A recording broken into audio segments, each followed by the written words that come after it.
تاج شریعت فخر ازہر کی صورت، تاج شریعت فخر ازہر کی صورت، کی صورت، کی صورت، کہ ہم کو ملے جو پیر بریلی والے ہیں، ہم کو ملے جو Hazari network Punjab new نیٹس تقریر منقبت سننے کے لیے ہمارے یوٹیوب چینل کو سبسکرائب کریں۔ عزیزان گرامی وقار، مسلسل کئی سالوں سے ہم اپنے ملک کے حالات دیکھتے آ رہے ہیں، بد سے بدتر ہوتے جا رہے ہیں۔ کن کن حالات کا تذکرہ کیا جائے، پریشانیاں کن کن باتوں کی، ہر میدان میں مارے ہوئے نظر آتے ہیں، ہم ہر جگہ سے بچھڑے ہوئے نظر آتے ہیں۔ اس کی وجہ کیا ہے؟ مسلمانوں کے حالات کو لے کر سپریم کورٹ نے ایک کمیٹی بھی بنائی کہ حالات دیکھ کر کے ان کی رپورٹ دی جائے، جس کو سچر کمیٹی کہا جاتا ہے، سری کرشنا کمیٹی ہے۔ اس میں جو حالات لکھے گئے ہیں وہ ہندوستان کے شیڈول کاسٹ سے بھی زیادہ بدتر حالات ہیں، مسلمانوں کے حالات۔ میرے عزیزو، آج کے دور میں خصوصیت کے ساتھ جو سب سے برے حالات ہیں وہ خوف اور ڈر کا ماحول ہے۔ میں مسلمانوں سے ہی کہتا ہوں کہ اتنا خوف اور ڈر جو تمہارے دلوں میں آیا، جو ہزاروں نے لاکھوں لوگوں کو آج بزدل بنا رکھا ہے، یہ ڈر، خوف، ہر وقت ہر گھڑی لوگوں کو ظالموں کا خوف ستا رہا ہے۔ پتہ نہیں ہمارے ساتھ کیا ہو جائے گا، کیا نہیں ہوگا، کیا ہو جائے گا۔ اب میں آپ کو بتاتا ہوں کہ یہ سارے حالات کیوں آئے۔ ایک حدیث پاک حضرت ثوبان رضی اللہ تعالیٰ عنہ سے مروی ہے۔ رسول کریم صلی اللہ تعالیٰ علیہ وسلم ارشاد فرماتے ہیں، یوشک الامم ان تداعى علیکم کما تداعى الاکلۃ الی قصعتها۔ ان قریب میری امت پر ساری قومیں جھپٹ پڑیں گی جیسے کہ بھوکا برتن پہ جھپٹتا ہے۔ میری امت پر، حضور صلی اللہ تعالیٰ علیہ وسلم فرماتے ہیں، تم پر ساری امتیں جھپٹ پڑیں گی، ساری قومیں جھپٹیں گی، سب تمہیں نشانہ بنائیں گی، سب تمہیں ٹارگٹ کریں گی جیسے کہ بھوکا برتن پہ جھپٹ پڑتا ہے۔ فقال قائل من قلۃ نحن یومئذ، کسی ایک سوال کرنے والے نے اس وقت، صحابی نے حضور صلی اللہ تعالیٰ علیہ وسلم سے پوچھا، یا رسول اللہ صلی اللہ تعالیٰ علیہ وسلم، تو کیا ہماری تعداد کم ہوگی اس زمانے میں جو یہ ساری جماعتیں ہم پر جھپٹ پڑیں گی؟ اب جواب سنیں، رسول کریم صلی اللہ تعالیٰ علیہ وسلم ارشاد فرماتے ہیں، وَلَكِنَّكُمْ كَثِيرُونَ غُثَاءً كَغُثَاءِ السَّيْلِ۔ رسول پاک صلی اللہ تعالیٰ علیہ وسلم فرماتے ہیں، نا، تمہاری تعداد تو بہت زیادہ ہوگی لیکن تمہاری حیثیت سمندر کے جھاگ کی طرح، سمندر کے جھاگ کی طرح کہ ہوا آئے تو یہ جھاگ اڑ جائے۔ جھاگ سمجھتے ہوں گے، جھاگ کی طرح تمہاری حیثیت ہوگی، کثیر تعداد میں ہو کر کے بھی کوئی معنی نہیں رکھتی۔ آج وہی پوزیشن ہے ہماری۔ آگے کی حدیث میں ہے، اللہ تبارک و تعالیٰ کے حبیب صلی اللہ تعالیٰ علیہ وسلم یہ ارشاد فرماتے ہیں، وَلَيَنزِعَنَّ اللَّهُ بِكُمُ الْمُحَابَةَ مِنْكُمْ۔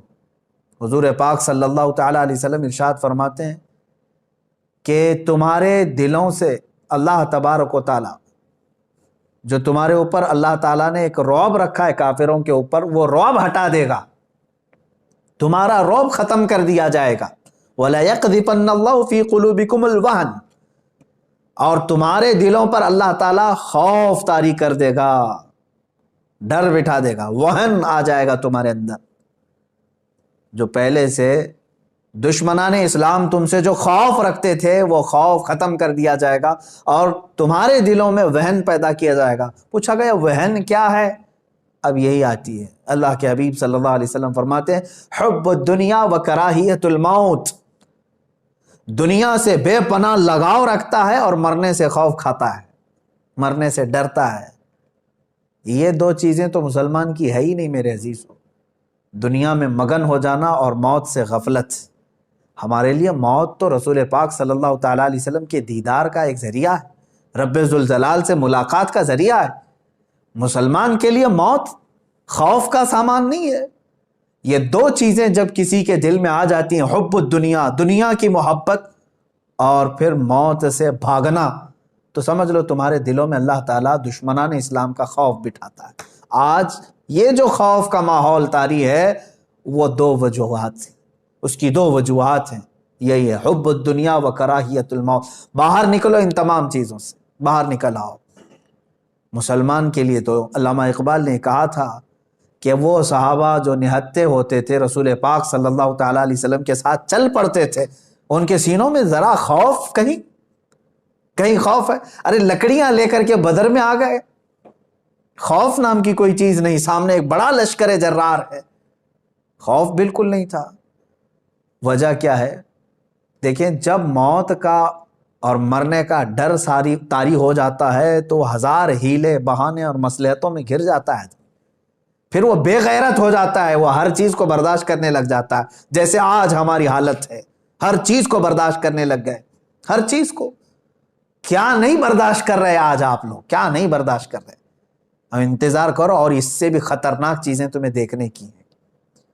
تمہارے گھر لوٹے جا رہے ہیں، تمہاری مسجدیں پامال ہو رہی ہیں، خانقاہوں کو اجاڑا جا رہا ہے، درگاہوں کو جلایا جا رہا ہے، کیا یہ سب چیزیں دیکھ کر برداشت نہیں کر رہے؟ ہر چیز کو برداشت کرنے کی طاقت آ جاتی ہے جب آدمی بے غیرت ہو جاتا ہے، بے غیرت ہو جاتا ہے۔ یہی پوزیشن آج ہماری ہے، سب کو دنیا کی مصلحتیں ستا رہی ہیں، بولوں گا تو پتہ نہیں کیا ہو جائے گا، مجھے پکڑ لیا جائے گا، مار دیا جائے گا۔ صحابہ اکرام جو نکلتے تھے رسول کریم صلی اللہ تعالیٰ علیہ وسلم کے ساتھ، ان کا مطلب یہ نہیں تھا کہ ہم نکل پڑیں گے راستے میں اور ایک بڑی چیز بنا لیں گے، جائیں گے تو مال غنیمت ملے گا اور پھر گھر بنا لیں گے، نہیں۔ علامہ اقبال نے کہا ہے شہادت ہے مطلوب و مقصود مومن، نہ مال غنیمت نہ کشور کشائی۔ وہ تو شہادت کو دیکھتے ہوئے نکل پڑتے تھے اور جہاں جاتے تھے رب تعالیٰ ان کے لیے راستے کشادہ فرماتا تھا۔ اور آج جو ڈر کا ماحول ہے، خصوصاً میں علماء سے کہوں گا، علماء کاملین آج بھی ایک سروے کے مطابق میں آپ کو بتاؤں صرف ہندوستان میں 3 لاکھ سے زیادہ مسجدیں جو رجسٹرڈ ہیں، باقی اس کے بارے میں مجھے نہیں معلوم، تو اتنے علماء بھی تو ہوں گے، اور جو غیر امام ہیں وہ کتنے ہیں؟ اور بڑی تعداد، لاکھوں کی تعداد میں علماء اسلام موجود ہیں۔ میں بڑے ادب کے ساتھ کہتا ہوں قابل علماء موجود ہیں۔ ہو سکتا ہے ان کو بہت ساری مصلحتوں نے گھیر رکھا ہے، بعض حالات ان کے بھی ایسے آ گئے کہ قوم نے بولنے سے روکا، کمیٹیوں نے روک دیا، معاشی حالات نے بولنے سے روک دیا، لیکن اے گروہ علماء ان تمام بندشوں سے باہر نکل آؤ۔ اس لیے کہ میں آواز لگاتا ہوں علماء کو کہ ہم وارث ہیں فضل حق خیر آبادی کے، ہم وارث ہیں کفایت علی کافی کے۔ ہمارے اندر بزدلی نہیں آنی چاہیے، ہمارے اندر خوف اور ڈر کا ماحول نہیں آنا چاہیے۔ ڈرنے والے اور خوف کھانے والے وہ دشمنان اسلام ہیں، اللہ تبارک و تعالیٰ تمہارا رعب ان کے سینوں پر ڈالے گا، آپ نکلو۔ اب میں ہندوستانی مسلمانوں سے کہتا ہوں کہ اور کیا کیا چیزیں برداشت کرو گے؟ مجھے بتاؤ، اپنے دل پر ہاتھ رکھ کر کے بتاؤ، کیا اس سے بھی زیادہ خطرناک حالات تم دیکھنا چاہتے ہو؟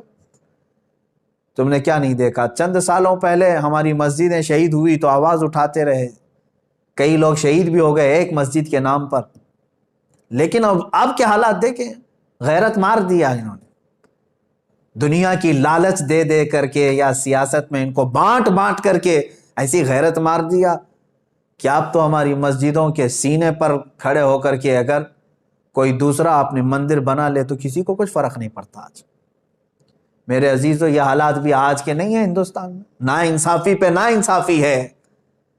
ایک کسی عام سے مزدور کو پکڑ کر کے 10-12 کتے موب لنچنگ کرتے ہیں، یہ بھی تو ہم حالات دیکھ رہے ہیں، چھوٹی سی چھوٹی چیزوں پر یہ پکڑ کر کے مارتے ہیں۔ اور ابھی قریب میں ایک حافظ قرآن کو مار ڈالا انہوں نے۔ اس طرح کے حالات ہم دیکھتے آ رہے ہیں، یہ ظلم پہ ظلم ہوتا جا رہا ہے۔ میرے عزیزو ایسی حالات تھے جب کفایت علی کافی رحمۃ اللہ علیہ اٹھے تھے، عنایت احمد کاکوروی رحمۃ اللہ تعالیٰ نے، فضل حق خیر آبادی رحمۃ اللہ علیہ، یہ اٹھے تھے۔ اور تمہیں میں یہ بھی بتا دوں کہ ہندوستان کی آزادی کی آواز اٹھانے والے وہ علماء ذوی الاحترام تھے، ان کی زبانوں میں اللہ تبارک و تعالیٰ نے وہ طاقت عطا کی ہے کہ یہ انقلاب لا سکتے ہیں، انقلاب لا سکتے ہیں۔ لیکن اس کے لیے شرط دو ہی چیزیں ہیں، دو ہی چیزیں۔ آج لوگ جو شکایت کر رہے ہیں، بہت سارے لوگ یہ کہتے ہیں کس بیس پر آپ بول رہے ہیں، آپ کے آگے پیچھے کیا ہے، کون کھڑا ہے؟ ہم سے یہ سوال کرتے، ایمان والے اس طرح کا سوال کریں گے؟ اور اس طرح کی باتیں کہنا کہ آج دیکھیں دشمن پورے اکٹھا ہو رہے ہیں، تنظیمیں بنا رہے ہیں، مارچ پہ مارچ کر رہے ہیں، حکومتیں ان کے پاس ہیں، سیاست کے پورے اثر و رسوخ لے کر بیٹھے ہیں، ڈپارٹمنٹ لے کر کے بیٹھے ہیں، کورٹ لے کر کے بیٹھے، پتہ نہیں تمہیں کون ان تمام باتوں سے بزدل بنایا۔ اگر یہ تمام خیالات تمہارے ذہن میں آتے ہیں تو ایک مرتبہ میرے آقا صلی اللہ تعالیٰ علیہ وسلم کے وہ چہیتے صحابہ جو ابھی صرف 4000 کی تعداد میں تھے اور کسرا جیسے سپر پاور کو ختم کرنے کے فیصلے کر رہے تھے، فتح کرنے کی باتیں کر رہے تھے، قیصر و کسرا معمولی بات ہے، قیصر و کسرا کو فتح کرنے کی بات کر رہے ہیں۔ کون لوگ مدینہ طیبہ میں حضور پاک صلی اللہ تعالیٰ علیہ وسلم کے پیچھے نماز پڑھنے والے وہ صحابہ جو دن بھر ایک کھجور کی گٹلی پر رہتے ہوں، کون سی طاقت تھی ان کے پاس، کون سی قوت؟ وہ ایمانی قوت تھی، ایمانی قوت۔ انہیں یقین کامل تھا کہ رب ذوالجلال کی مدد آئے گی ہمارے ساتھ، کیونکہ ہم حق پر ہیں۔ علماء ذوی الاحترام کو میں یہی بات بتانا چاہوں گا، آج اور کس قدر آپ بزدلی کے ساتھ جینا پسند کرو گے؟ کیا یہ حالات آپ کو اچھے لگ رہے ہیں آج ہندوستان بھر کے؟ میں آپ کو یہ بات بتا دوں کہ رسول پاک صلی اللہ تعالیٰ علیہ وسلم کے انہی جانثاروں کو چیک کرنے کے لیے ایک صاحب آئے تھے دیکھنے کے لیے، ایک صاحب آئے اور انہوں نے یہ دیکھنے کے لیے کہ محمد صلی اللہ تعالیٰ علیہ وسلم نے کتنی طاقت جمع کر لی، جیسے ابھی ہمارے آگے پیچھے لگ گئے ہیں کہ ان کے پاس کتنا فنڈ آ رہا ہے، کتنی تنظیمیں آ رہے ہیں، اتنی باتیں کر رہے ہیں، ہاں چیکنگ پہ لگے ہوئے ہیں۔ وہاں حضور پاک صلی اللہ تعالیٰ علیہ وسلم کے پاس چیکنگ کے لیے ایک شخص آئے اور یہ دیکھنے کے لیے کہ انہوں نے کتنا ہتھیار جمع کیا، کیا کیا ہے، جو قیصر و کسرا کو فتح کرنے کی بات کر رہے ہیں، اس زمانے کی سپر پاور تھی۔ تو بہت غور سے معائنہ کیا، لیکن ایک ہی چیز نظر آئی جو واپس جا کر کے اس قاصد نے اپنے آقاؤں کو بتایا تھا، عروہ بن مسعود ثقفی۔ کیا چیز دیکھا جانتے ہیں؟ اذان ہو رہی ہے، رسول پاک صلی اللہ تعالیٰ علیہ وسلم وضو کے لیے بیٹھے ہیں، صحابہ ارد گرد پورے کھڑے ہو گئے، حضور پاک صلی اللہ تعالیٰ علیہ وسلم وضو کے لیے پانی لیتے ہیں ہاتھ میں، کلی فرماتے ہیں، جیسے کلی فرماتے ہیں آپ کی کلی کا ایک قطرہ بھی زمین پہ نہیں گرتا، صحابہ اپنے دامن پھنسا لیتے ہیں، کسی کے ہاتھ میں، کسی کے دامن میں، اور حضور پاک صلی اللہ تعالیٰ علیہ وسلم کا پورا وضو ہو جاتا ہے، ایک قطرہ بھی زمین پر نہیں، وہ سارے صحابہ لے لیتے، اپنے چہروں سے مل لیتے تھے، اپنے جسم پہ مل لیتے تھے۔ عروہ بن مسعود ثقفی وہ واپس جا کر کے اپنے آقاؤں کو خبر کرتا ہے، کہتا ہے یقیناً محمد صلی اللہ تعالیٰ علیہ وسلم نے بہت بڑی فوج تو نہیں جمع کی، لیکن ایسے دیوانے بنائے ہیں کہ یہ ادب تو میں نے قیصر و کسرا کے دربار میں بھی نہیں دیکھا جو محمد کے دیوانوں میں دیکھا ہے۔ وہ ان کے وضو کے قطروں کو زمین پہ گرنے نہیں دینا چاہتے، کہاں ان کے خون کے قطرہ گرنے دیں گے؟ ان کے اندر وہ جانثاری ہے۔ میرے عزیزو، یہی ایک چیز دیکھ کر کے ساری دھرتی ہل گئی تھی کہ رسول پاک صلی اللہ تعالیٰ علیہ وسلم کے دیوانے ایسے ہیں کہ ان کا ہی تو یہ نعرہ تھا کہ مرد حق باطل کے آگے مات کھا سکتا نہیں، سر کٹا سکتا ہے لیکن سر جھکا سکتا ہے۔ وہ نکلتے تھے۔ عزیزان گرامی وقار، ان کے پاس جو طاقت و قوت تھی، وہ چیز میں آپ کو بتانا چاہتا ہوں۔ نوجوانوں کو بھی آج جو پورے ہندوستان کے مسلمان جو بے قرار ہیں حالات کو دیکھ کر کے، ایک ہی علاج ہے تمہارے پاس، ایک ہی علاج ہے، پلٹ آؤ۔ بہت سارے حالات کو صحیح کرنے کے لیے لوگ اب جلسے کرا رہے ہیں۔ ہمارے ہاں نشے کے حالات، نشے میں بہت سارے لوگ ایڈکٹ ہیں، جوئے میں ہیں، شراب میں ہیں، 2 نمبر کے کاموں میں، فلاں ہیں، بہت سارے معاملات۔ کن کن معاملات کو صحیح کرتے ہوئے ہم اپنی زندگی گزاریں، سمجھ میں نہیں آتا۔ ایک ہی علاج ہے جو میں نے بہت مطالعے کے بعد نکالا، وہ یہی ہے جس کو اقبال نے کہا ہے کہ محمد سے وفا تو نے تو ہم تیرے، یہ جہاں چیز ہے کیا لوح و قلم تیرے۔ بالکل حق فرمایا انہوں نے کہ تو ایک بار رسول پاک صلی اللہ تعالیٰ علیہ وسلم کے ساتھ وفا کرنا سیکھ لے، رب تبارک و تعالیٰ یوں ہی صدقے میں ساری چیزیں تجھے عطا کرے گا، اخلاق کی درستگی بھی تمہارے پاس آئے گی۔ عشق رسالت محمد صلی اللہ علیہ وسلم یہ ایک ایسی دولت ہے، حضور کی محبت ایک ایسی دولت ہے جو تمہیں ہر گناہ سے بھی دور کر سکتی ہے۔ جھوٹ بولتے ہیں جو گناہ نہیں چھوڑتے اور پھر حضور کی محبت کی بات کرتے ہیں، جھوٹ بولتے ہیں، ورنہ حضور کا سچا عشق جب دل میں آتا ہے نا کیا ہوتا ہے جانتے ہیں؟ حضرت انس فرماتے ہیں صحابہ تو سچا عشق کرتے تھے حضور سے، ابھی شراب حرام نہیں ہوئی تھی مدینہ طیبہ میں۔ حضرت انس رضی اللہ تعالیٰ عنہ فرماتے ہیں ایک جگہ کعبہ خانے میں شراب کے مٹکے پیالے میں بھر بھر کر کے لوگوں کو سرو کرتا تھا، دیتا تھا، شام کا وقت تھا، شراب کے پیالے میں پیش کر رہا تھا لوگوں۔ اچانک مدینے میں اعلان ہونے لگا، ایک اعلان کرنے والے منادی نے کہا اللہ کے نبی صلی اللہ تعالیٰ علیہ وسلم پر قرآن کی آیت نازل ہوئی کہ آج سے شراب حرام ہے۔ یہ اعلان ہو رہا تھا گلیوں میں۔ حضرت انس فرماتے ہیں جس کے ہاتھ میں جہاں پیالہ تھا وہیں سے چھوڑ دیا، کسی کے ہونٹوں تک گیا تھا تو وہیں سے چھوڑ دیا، یہ نہیں سوچا کہ جا کر کے حضور سے سن لے پہلے بات صحیح ہے کہ نہیں صحیح ہے۔ یہ اس کو کہتے ہیں عشق رسالت محمد صلی اللہ علیہ وسلم جب دل میں آتا ہے تو پھر آدمی حضور کی بات کا خیال کرتا ہے نہ کہ اپنی پرانی لت کا خیال کرتا ہے۔ اپنی پرانی لتیں چھوٹ جاتی ہیں اگر سچی محبت آئے۔ ایک ہی علاج ہے میرے عزیزوں گناہوں کو چھوڑنے کا بھی کہ محمد سے وفا تو۔ نمازوں کی پابندی نہیں ہوتی ہے نا، حضور سے محبت کر کے دیکھو تمہیں بستر کانٹے لگنے لگ جائیں گے، اٹھ جاؤ گے یا رسول اللہ صلی اللہ علیہ وسلم میں آپ کا چاہنے والا اور آپ سے محبت کرنے والا، آپ نے فرمایا نماز میں میری آنکھوں کی ٹھنڈک ہے، میں سو کر کے پسار کر کے آپ کو تکلیف تو نہیں دے سکتا، میرے محبوب ہیں آپ، ہر چیز کے تم پابند ہو جاؤ گے۔ ایک چیز تمہارے اندر آ جائے، حضور سے وفا کرنا سیکھو، رسول پاک صلی اللہ تعالیٰ علیہ وسلم کی وفاداری۔ عزیزان گرامی وقار، آج میں جو بات عرض کر رہا تھا وہ علماء ذوی الاحترام کے لیے حالات کی سنگینی کے اعتبار سے۔ آپ کیا سوچتے ہیں کہ ہمارے پاس کچھ نہیں ہے، سیاسی لوگ نہیں ہے، طاقت نہیں ہے، سب کچھ ان کے پاس ہے، ساری چیزیں ان کے پاس رہنے دو، سب ان کے پاس رہنے دو۔ میرے عزیزوں پہلے بھی ایسا ہی رہا ہے، حضور صلی اللہ تعالیٰ علیہ وسلم نے دعوت شروع فرمائی، صحابہ نہتے رہے، سب کچھ ان کے پاس تھا۔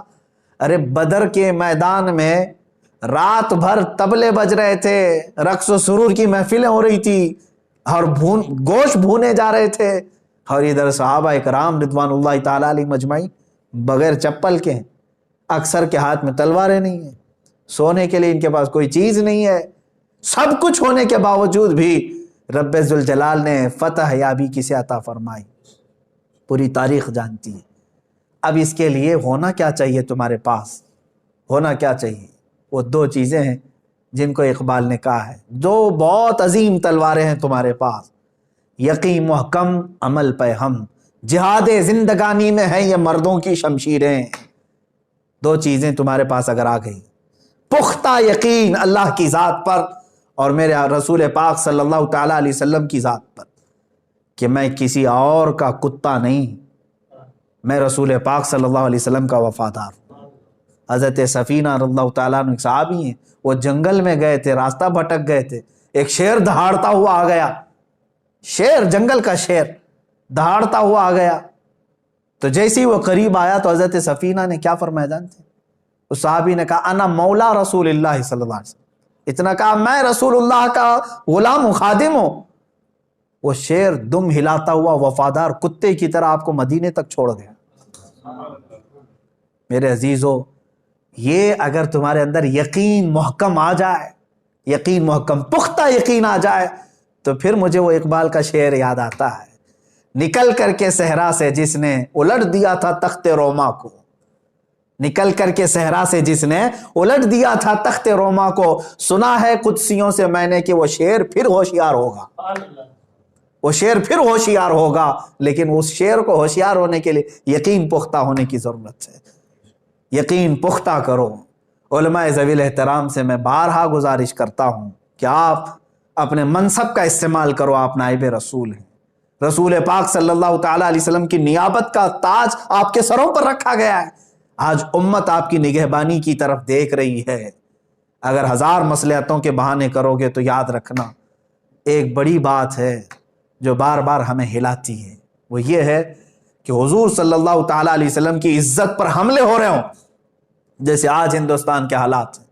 ایک غلیظ پاکھنڈی جو دنیا کا سب سے غلیظ انسان اور سب سے بڑا آتنکوادی جو میرے دیش میں رہ رہا ہے، زہر اگل رہا ہے، زہر پہ زہر اگل رہا ہے، اور رسول پاک صلی اللہ تعالیٰ علیہ وسلم کی عزت پر حملے کر رہا ہے، اس غلیظ انسان کی گالیاں سننے کے بعد میرے عزیزوں کھانا پھیکا ہو جانا چاہیے، راتوں کی نیند اڑ جانی چاہیے، علماء کی بھی، تمام مشائخ کی بھی، تمام مسلمانوں کی بھی۔ کیا تمہیں معلوم نہیں ہے کہ رسول پاک سے کمال محبت کا نام ہی ایمان ہے؟ اور ایسے حالات میں ہم اس کو سن کر کے خاموش رہ جائیں تو پھر ہمارے ایمان پر بھی سوال آتا ہے۔ میں جو بات عرض کر رہا تھا وہ یہ ہے کہ حضور کی عزت پر حملہ ہو رہا ہو اور پھر کوئی حضور صلی اللہ تعالیٰ علیہ وسلم کی عزت کی حفاظت کی بات کر رہا ہے، نہیں میں باہر نکلوں گا حضور کے لیے، حضور کی عزت کے لیے میں باہر نکلوں گا، اور پھر سوچتا ہے میری سیکورٹی کیا ہے، میری سیفٹی کیا ہے، تو فرمایا وہ جھوٹا آدمی ہے، جھوٹا آدمی ہے۔ رسول پاک صلی اللہ تعالیٰ علیہ وسلم کی عزت پر جب بات آئے تو صحابہ جیسا وہ عشق آنا چاہیے کہ انہوں نے کبھی نہ اپنا گھر دیکھا، نہ کوئی اپنے حالات دیکھے، بلکہ میرے آقا کے پیچھے چل پڑے۔ جنگ خندق کا موقع ہے میرے عزیزوں، حضور پاک صلی اللہ تعالیٰ علیہ وسلم مہینہ بھر جنگ خندق کے موقع پہ مصروف رہے۔ بڑی سخت ان کے لیے آزمائش کا یہ موقع تھا، جس کو سورۃ الاحزاب قرآن پاک میں بھی آئی، جنگ احزاب بھی کہتے ہیں۔ یہاں سے پلٹ رہے تھے جنگ خندق سے، درمیان میں صحابہ اکرام زخمی ہیں، ہاتھوں میں خون رس رہا ہے، کئی جگہ تیروں کے نشان ہیں، بیچ راستے میں جبرائیل امین علیہ السلام تشریف لائے۔ عرض کیا یا رسول اللہ صلی اللہ علیہ وسلم، رب تعالیٰ کا حکم ہے کہ یہیں سے آپ بنو نذیر کا معرکہ سر کرنے کے لیے نکل پڑے۔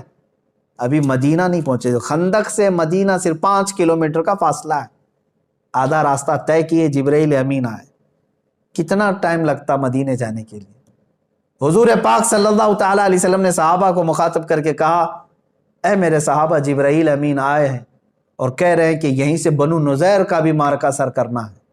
جو غدار ہو گئے رسول پاک صلی اللہ علیہ وسلم کو، جنہوں نے دھوکہ دیا بنو نذیر، ان کا بھی قلعہ کما کرنا تھا۔ صحابہ کو جو تھکے ہوئے زخمی ہیں، صحابہ نے، پورے صحابہ میں سے ایک نے بھی یہ نہیں کہا یا رسول اللہ صلی اللہ علیہ وسلم گھر بار میں دیکھ کے آ جاتا ہوں، مرہم پٹی کر کے آتا ہوں، کپڑے بدل کے آ جاتا ہوں، نہا دھو کے آ جاتا ہوں، دوا لے کر کے آ جاتا ہوں، بلکہ انہیں زخمی حالت میں چور چور ہیں زخموں سے، اس وقت بھی وہ کہتے ہیں یا رسول اللہ دیر کس بات کی، چلے ہم آپ کے پیچھے ہیں، چلے ہم آپ کے ساتھ ہیں، لبیک یا رسول اللہ۔ یہ صحابہ کا جذبہ تھا، جس کے بعد اللہ تبارک و تعالیٰ ان کے لیے مدد پہ مدد اتارتا تھا۔ یہاں بیٹھ کر کے تسبیح گھما کر کے لوگ کہتے ہیں اللہ کی مدد کیوں نہیں آ رہی ہے، اللہ کی مدد کیوں نہیں آ رہی ہے۔ اگر تسبیح گھمانے سے ہی مدد آنی تھی تو رسول پاک صلی اللہ علیہ وسلم مدینے سے 160 کلومیٹر نہیں چل کر کے جاتے، حضور خود مدینے میں بیٹھ کر کے دعا کرتے تو سب سر ہو جاتا۔ اللہ رب العزت کا دستور یہ ہے کہ تم اپنے ہاتھ پیر چلاؤ، تم باہر نکلو، میدان میں آؤ، اپنے عمل کو پیش کرو، پھر اللہ تمہاری مدد فرمائے گا۔ اب میں یہاں پر ڈر اور خوف کے ماحول کو ختم کرنے کے لیے چند باتیں عرض کروں گا۔ کس سے خوف کھاتے ہو؟ ظالموں سے، موجودہ حکومتوں سے، کہ یہ پریشر کریں گے۔ میرے عزیزو، یہ اس سے بڑھ کر کے تمہارے لیے سعادت کی بات کیا ہے؟ اے گروہ علماء، جماعت علماء، یہ شعر کب کام آئے گا جو بار بار آپ اپنی تقریروں میں کہتے ہو، کروں تیرے نام پہ جاں فدا، نہ بس ایک جاں دو جہاں فدا؟ یہ عمل میں کب آئے گا؟ خالی تقریر میں آئے گا؟ لوگوں کے جذبات اور ان کے نعروں کے لیے آئے گا؟ اگر موقع آ گیا تو چلو، حضور کے نام پر جان فدا کرنا ہے تو چاہے وہ حکام کے ہاتھ سے ہو یا جیل کے سلاخوں سے ہو یا پھانسی کے پھندے سے ہو۔ حضور پاک صلی اللہ تعالیٰ علیہ وسلم کی عزت پر جب بات آ گئی ہے تو ہونا تو یہی چاہیے تھا کہ کلیجہ پھٹ جائے۔ آج اتنی غلیظ گالیاں سننے کے بعد آدمی آپے سے باہر ہو جاتا ہے۔ میرے عزیزو، آپ کے باپ کو اور ماں کو کوئی گالی دے دے تو آپ برداشت نہیں کرتے، پولیس اسٹیشن بعد میں جاتے ہیں، پہلے ہی اس کے ساتھ آپ پتہ نہیں کیا کیا معاملات کر جاتے ہیں۔ یہاں مجھے حیرت ہو رہی ہے، افسوس ہے اس بات۔ یہ باتیں میں اس لیے عرض کر رہا ہوں کہ اب مجھے امید نہیں رہ گئی کہ یہ حکومت وقت ہمارا کچھ سنے گی، اس لیے کہ جگہ جگہ پردرشن،